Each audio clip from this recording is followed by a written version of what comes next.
Hey, are you ready? It's like I can still feel it. I mean, there were holes right here.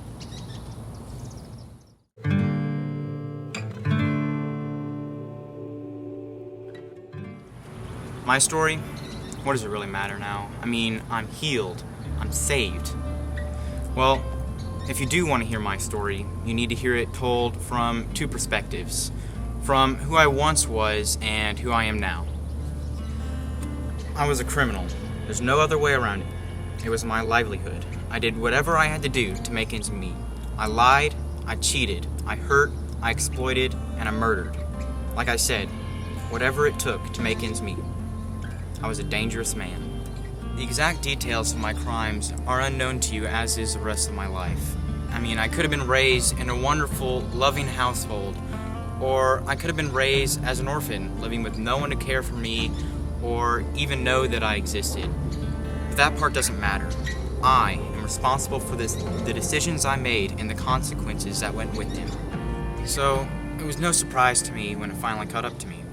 I was tried, I was guilty, I was condemned to die.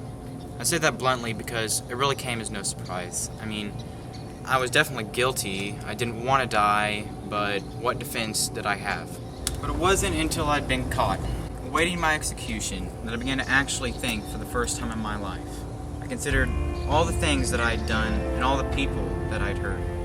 How I had a life, and I completely and totally wasted it. And beyond this life, if there really was a heaven, I shuddered to even think about it.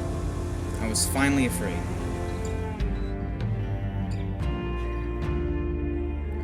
So, the long-awaited day arrived. Execution day. So many times I'd witnessed the execution of so many bad people. People getting what they deserved, and never once did I think I would be on the other side of that cross. So, I began the long walk to Skull Hill. I know, creepy name. I anticipated the hostile crowds condemning me and cursing me, the kind of crowd, that I'd once been a part of. But they were not there. I mean, there were a few people, but most had stayed back to condemn another man. A man I had heard before, a man who supposedly claimed to be the Messiah, the King of the Jews. But I had never taken the time to actually meet him. I could hear the yelling from behind me when we all arrived at the hill. There were 3 of us, each of us with our bodies stripped and pulled, our palms driven into the wooden beams with spikes and hammers, our feet nailed to the second beam, and then we were raised up for the world to see. This was like nothing I could have ever imagined or prepared for. Beyond the pain caused by the weight of my own body, I finally felt for the first time the weight of the sins that I had committed and the pain I'd caused so many. I stared at the crowd, overwhelming heartache. I saw faces of the people I'd taken advantage of, the people that I'd hurt and exploited. I saw the looks they gave me, looks that said, "You're getting what you deserve." I waited for a death that couldn't come soon enough to take me away from that shame and guilt. Then I looked to my left, and there he was, the King of the Jews, Jesus, hanging up right next to me. I saw that he was wearing this crown of thorns that had been mashed into his scalp. I saw his back had been torn raw from the whip that had been used in his flogging. I looked out at the crowd yelling and mocking him as he hung struggling to breathe. Then I saw his face. There was just such desperation and sadness, such innocence.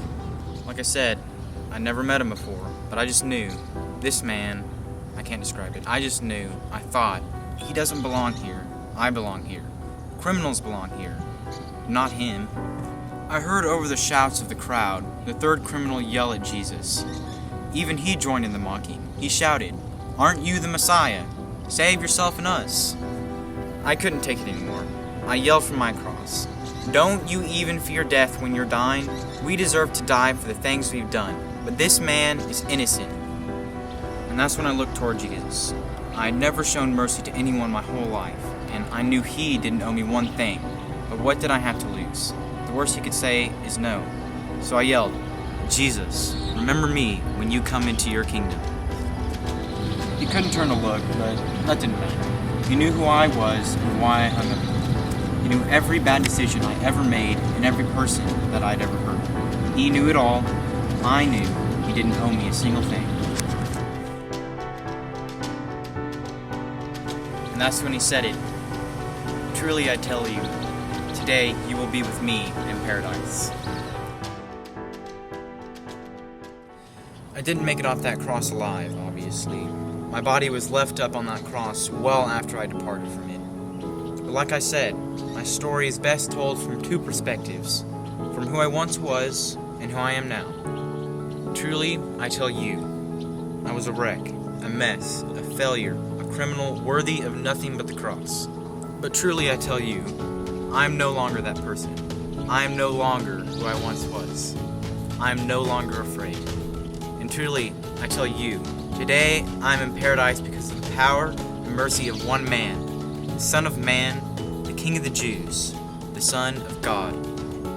I was the thief on the cross, and this is my close encounter with Jesus.